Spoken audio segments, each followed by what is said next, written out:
The light in the botanical dome shimmered with an artificial aurora, pale lavender streaks curling through the air like breath on glass. Beneath its tranquil glow, Leora Vane was crouched over a cluster of bluegill moss, her gloved hands carefully teasing apart tangled roots. It was nearing dusk, at least, by Arcadia Station's artificial cycle standards. Leora often forgot what time it actually was, wrapped in the serene hum of her greenhouse. She didn't hear them coming. The security detail entered in silence, black-suited, polished helmets, and pulse staffs held low. The first sign was the sharp hiss of the door decompressing and the heavy clunk of boots on the metal threshold. Leora Vane, the officer in front barked. "Step away from the workstation and raise your hands."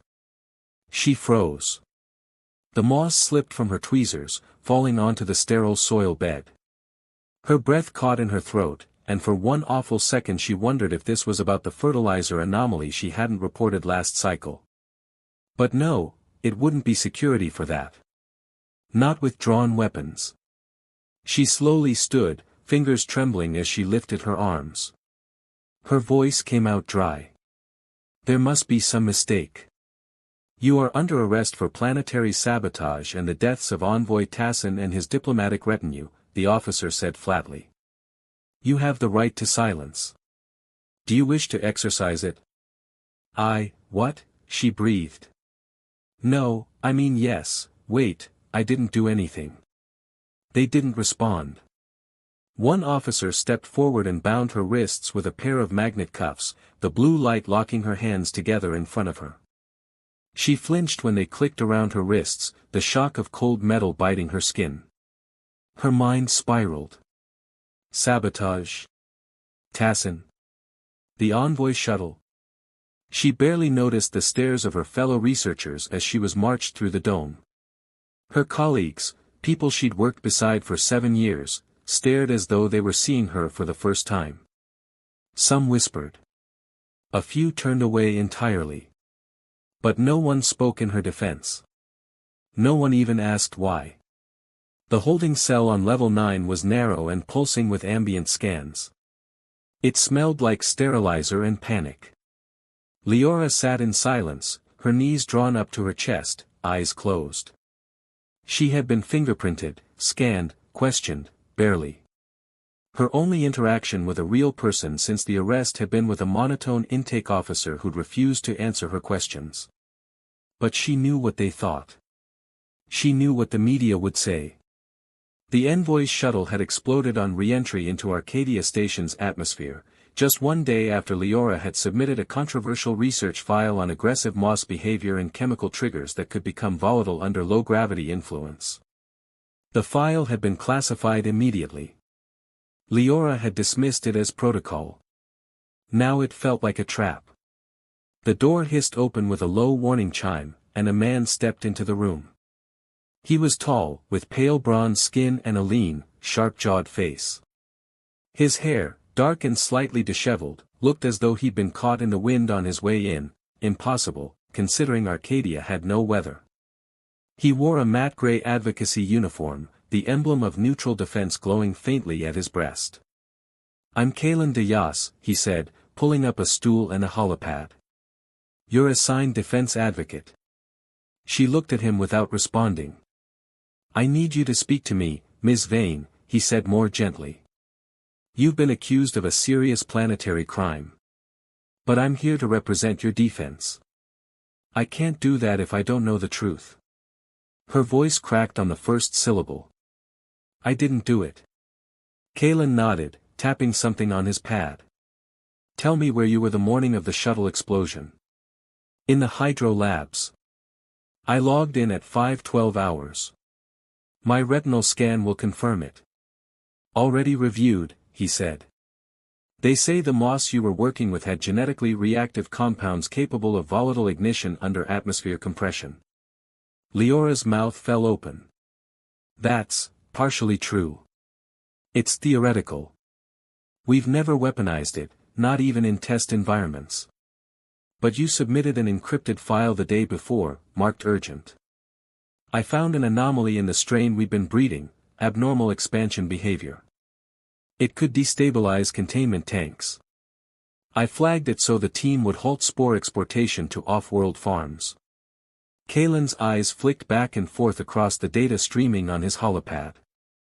Do you have access to classified transmission records? No. Only the station's internal logs.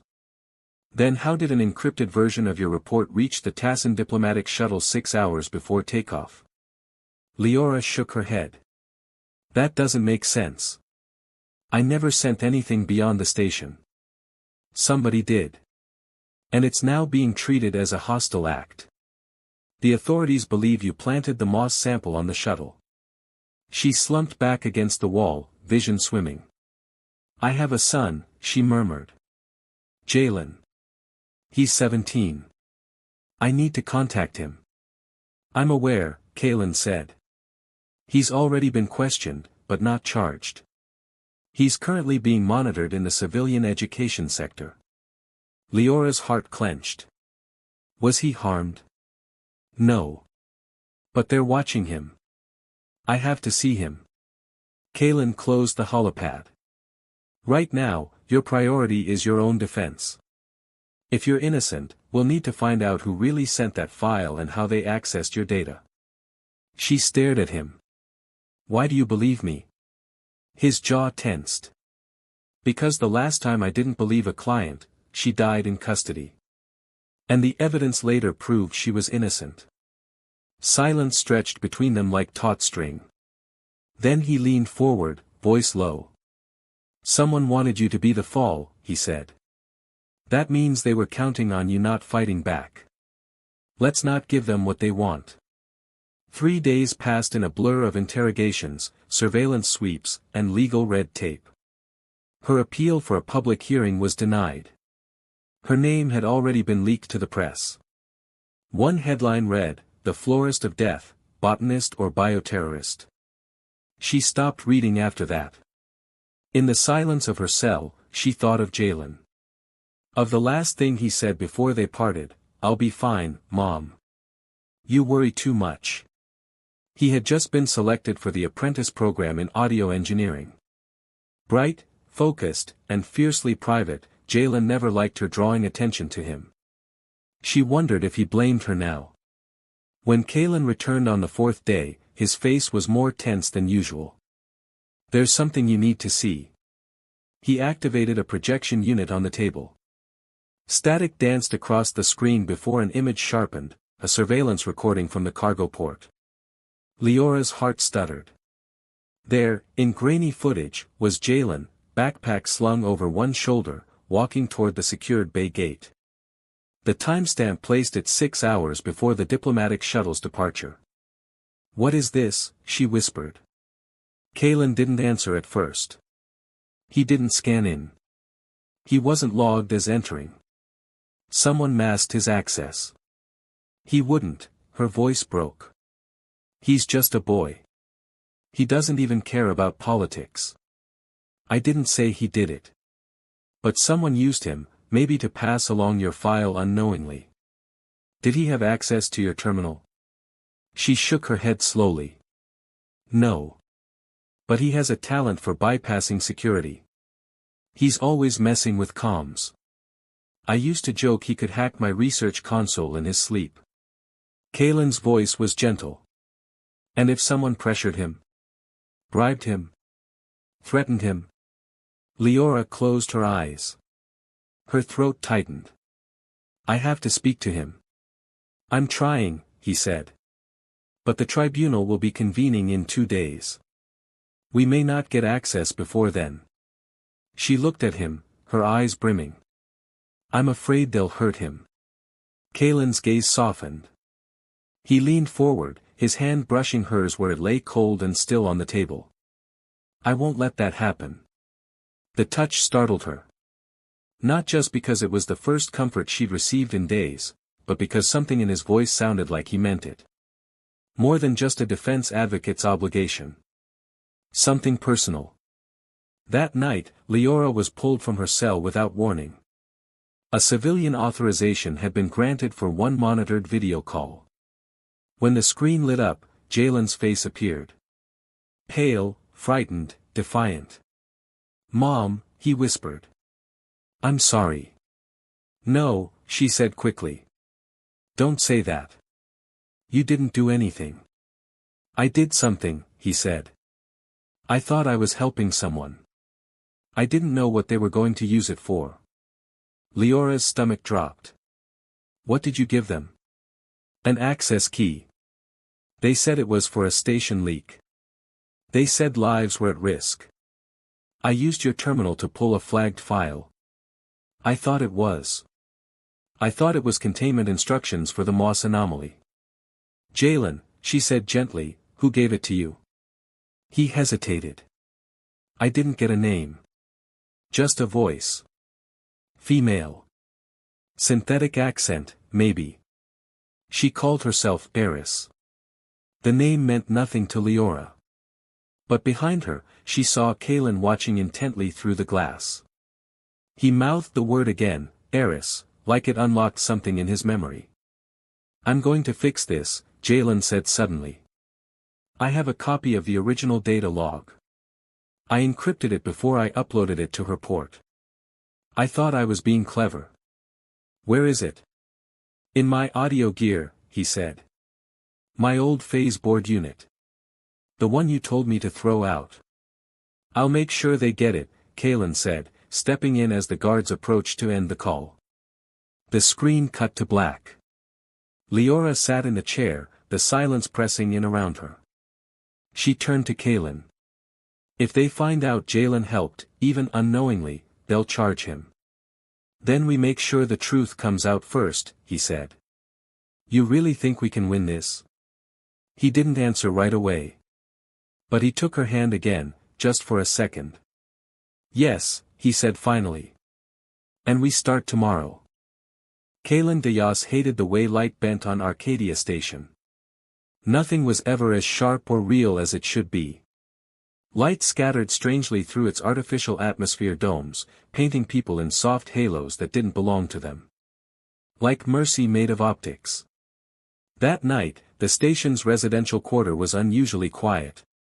Most citizens were glued to their wall screens, breathless over the unfolding case of Leora Vane, the convicted botanist of death. The term made Kalen's stomach turn. He stood on his private balcony, staring out across the energy shell skyline, watching hovercrafts drift between towers. The tribunal's silence was suspicious. The media had already tried and convicted Leora, but official judgment still lingered. Like they were stalling. He didn't like stalling. Inside, his AI assistant chimed. "Secure message received. From classified channel." He turned on his heel and strode into the dark-paneled interior of his living quarters. Display. The projection flickered. A face formed, not one he knew, but official Federation identification hovered beside it. A woman with dusky skin and silver-streaked hair. "Advocate Diaz," she said coolly. "I'm Counselor Tenari of the Diplomatic Oversight Branch. I have one question." Kalen narrowed his eyes. "All right. Do you intend to publicly challenge the court's ruling should Leora Vane be convicted?" "I intend to prove she's innocent," he said. "If that challenges the court, so be it."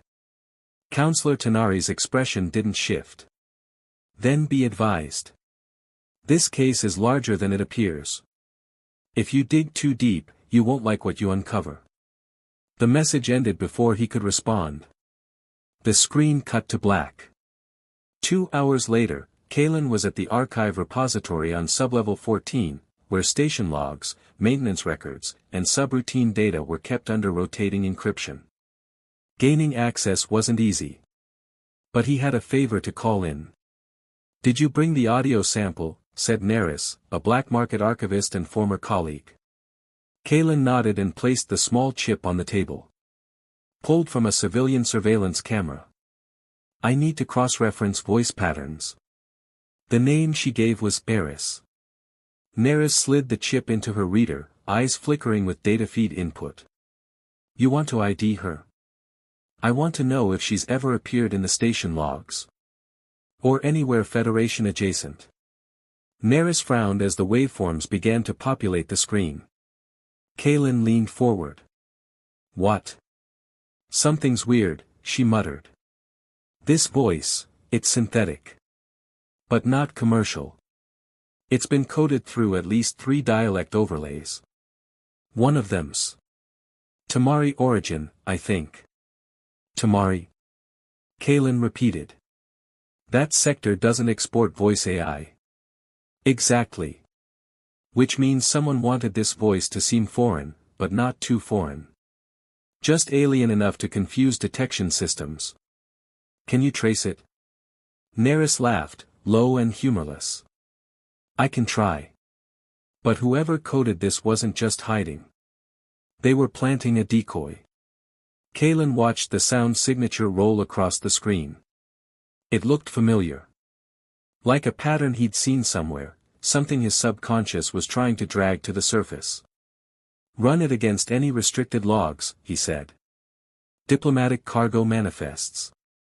Shuttle pre-launch protocols. I need to know if this voice issued commands anywhere else. That's going to take time. I'll wait. As the hours slipped past, Kaylin thought back to Leora's expression during their last meeting. Not the fear, that was expected. But the resolve. He'd defended clients before. Too many, most guilty, some trapped by bad choices. But Leora was different. Her intelligence was obvious. Her gentleness, too. It wasn't the desperation of the wrongly accused that struck him most, it was her quiet belief that no one would believe her. She had expected to be abandoned. And it disturbed him how quickly the world had been willing to do so. By morning, Neris had something.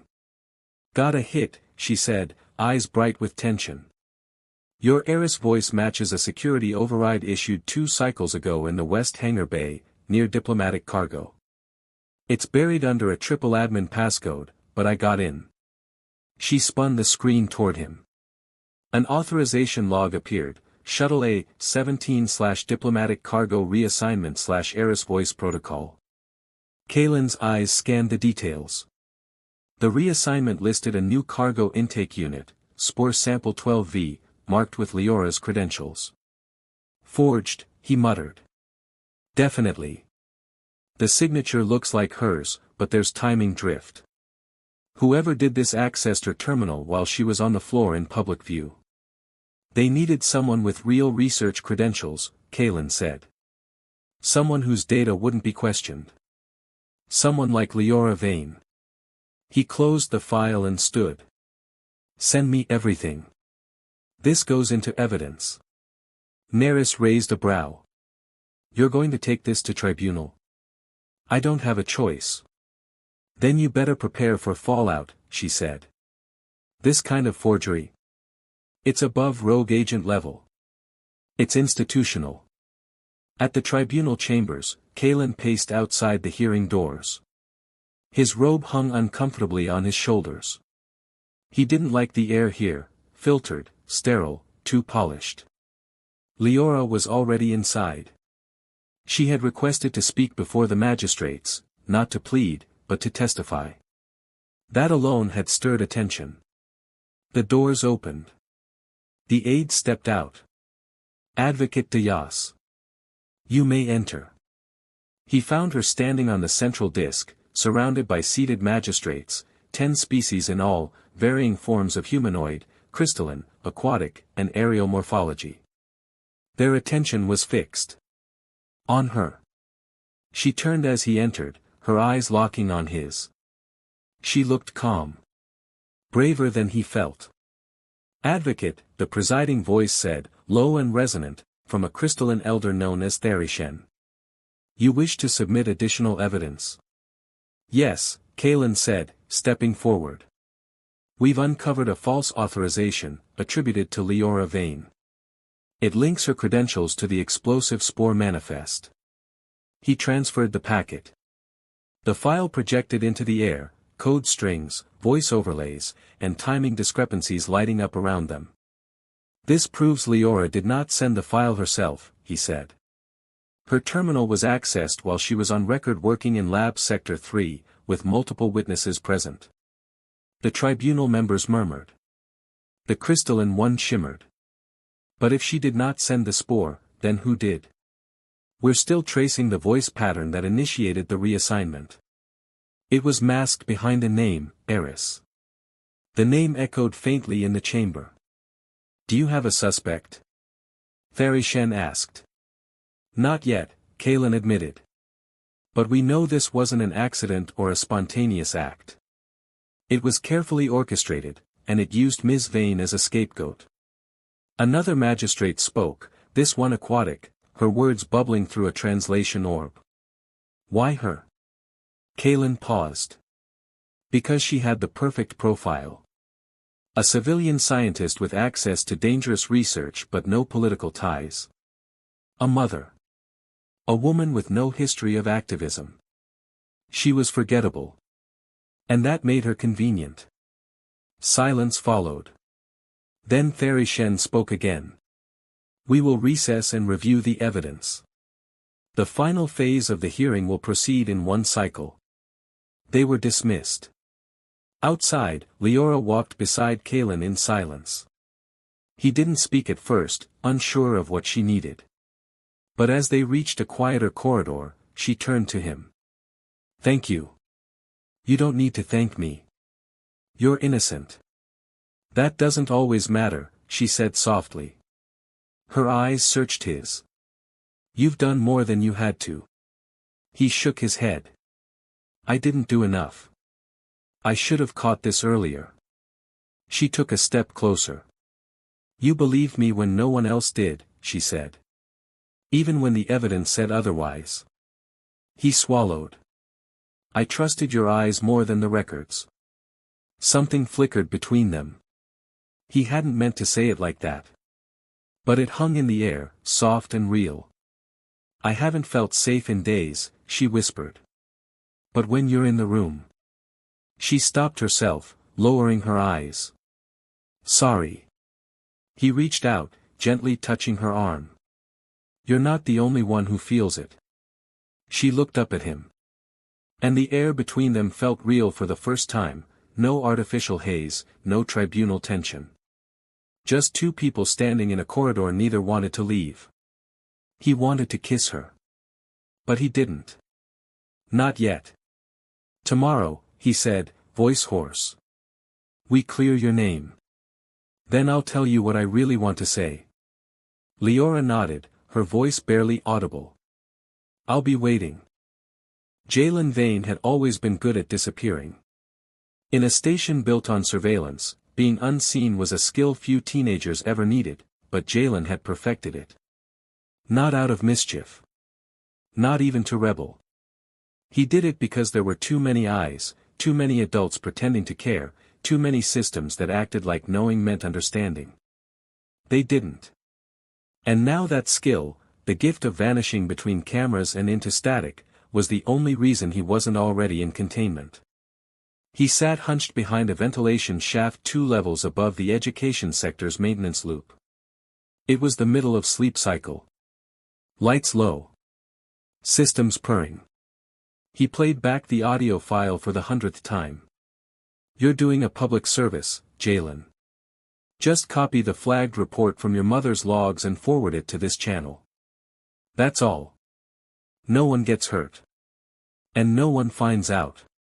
The voice had sounded reasonable at the time.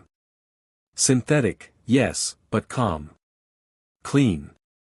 It used his name like it belonged there. Eris. That was what she called herself. He hadn't questioned her. Why would he? She said there was a biohazard threat. Said the moss had already caused destabilization. That people on the shuttle might be exposed. Jalen had believed her. He'd believed he was saving lives. And now his mother was on trial for murder. Earlier that week, when he'd first heard about the shuttle explosion, he'd vomited in the sink. Not because of what happened. But because he realized who the world would blame. The logs. The flagged report. The research signature. It all led back to his mother. And it had been him. He could have deleted the file, smashed the drive, told the truth. But fear had wrapped itself around his throat and squeezed. He'd spent the next 2 days wiping every trace of his involvement. Except for the audio.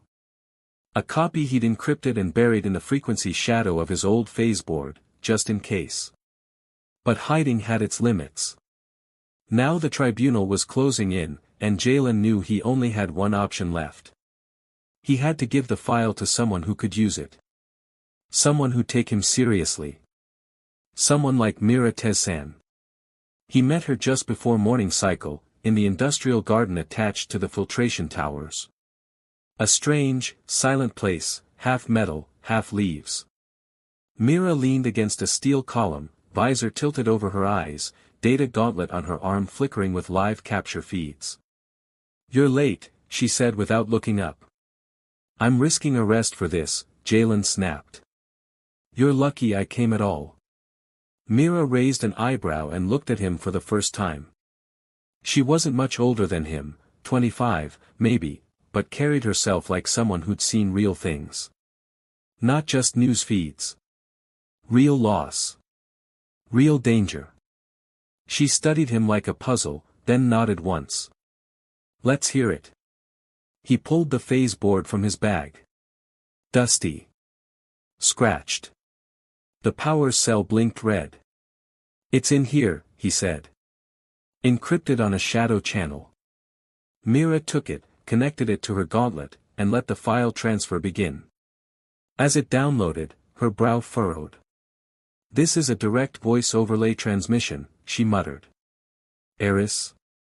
You know that name?" "Only from Federation leak reports. It's popped up in 2 failed peace negotiations and 1 unmapped skirmish near the Hellos Rift. No one's ever identified her, or them. Some think it's a cover identity used by a faction. Others think it's an AI rogue." "It wasn't just some rebel broadcast," Jalen said, his voice low. "She knew my mom's access. Her encryption mimicked her credentials. She planted the file. Used me to send it." Myra's fingers danced across her gauntlet. "If this checks out, I can get it to the tribunal records desk within 12 hours. "I don't want her exonerated," Jalen said. Mira froze. "You don't?" "I want them to know why she was framed," he said, his voice cracking. "I want everyone to see that they made her the face of something she never touched. And then I want them to explain how a 17-year-old had to fix it when no one else did." "You want a story," Mira said slowly. "Not just justice." Jalen stared at her. "I want the truth to be louder than the lie." The download finished. Mira turned off her gauntlet and stepped closer. "You did a dangerous thing, coming to me," she said. "I didn't know who else to trust." She smiled softly. "Your mother raised you well." Something about that made Jalen flinch. "I almost got her killed." Myra's hand touched his arm. "No. Someone else tried to use you. That's not the same." He looked at her then. Really looked. She didn't recoil. Didn't flinch like others had. And in the strange hush of that forgotten garden, Jalen felt the smallest ripple of relief. "You'll get it out?" he asked. "I will. I'm not going home," he said. "If they trace this back to me." "I know a place," Mira said. "An old data node station in the lower rings. No one scans there. You'll be safe." He hesitated. And then he nodded. As they walked out of the garden together, Mira turned to him. "You ever think about journalism?" Jalen blinked. "What?" "You're good with recordings. You see patterns. You don't scare easy." He laughed once. "That's not true. Still here, aren't you?" He didn't answer. But he followed her into the mist anyway. That night, the tribunal broadcast a message across every public channel on Arcadia Station. New evidence submitted in vain case. The Eris voice sample played live, Jalen's recording, his evidence. And for the first time, the tide shifted. Leora's name no longer appeared beside the word guilty. It appeared beside a question mark. And behind a firewall of security systems, a woman with no name, and no face, watched from the shadows. Eris. The boy had broken protocol. Which meant he had to be removed. Mira Tez-san had reported on 7 war zones, 3 political collapses, and a galactic pandemic before she turned 27. But none of it had prepared her for the feeling of someone trusting her with the truth. Especially someone like Jalen Vane. He was pacing the shadows of her makeshift workspace, deep in the underlayers of Arcadia Station. A half-broken relay hub long since abandoned by official systems, yet still live with enough energy for Mira to tap into the outer information stream.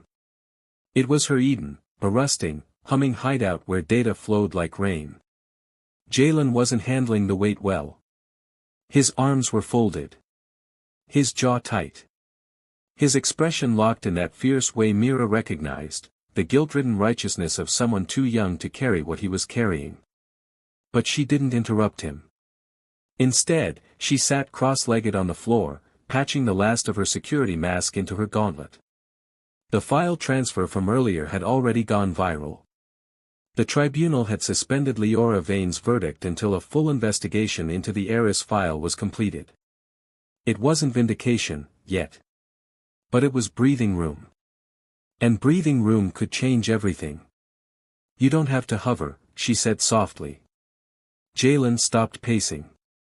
"I'm not hovering. You're stress rotating," she said. "You've passed that same pipe junction 15 times.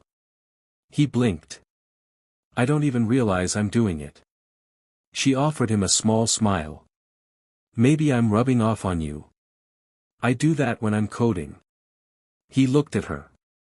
"Do what?" "Walk. Think. Spiral. You name it." Jalen walked over and sat beside her, leaning his back against the wall. For a few moments, they just listened to the station's hum, pulsing through the deck plates like a distant heartbeat. "Do you think it'll be enough?" he asked finally. "The file?" Mira didn't answer right away. "I think it's the crack," she said. "The real question is what breaks next." 12 hours later, the answer began to show itself. The transmission hit the network just after midday, a scrambled video clip from an internal station source. It showed a shadowed figure, face obscured by mask, exiting the diplomatic cargo bay just before the Envoy shuttle launched. The timestamp matched the moment Eris' voice pattern had been recorded. The clip had been deleted from every public archive. But Mira had contacts.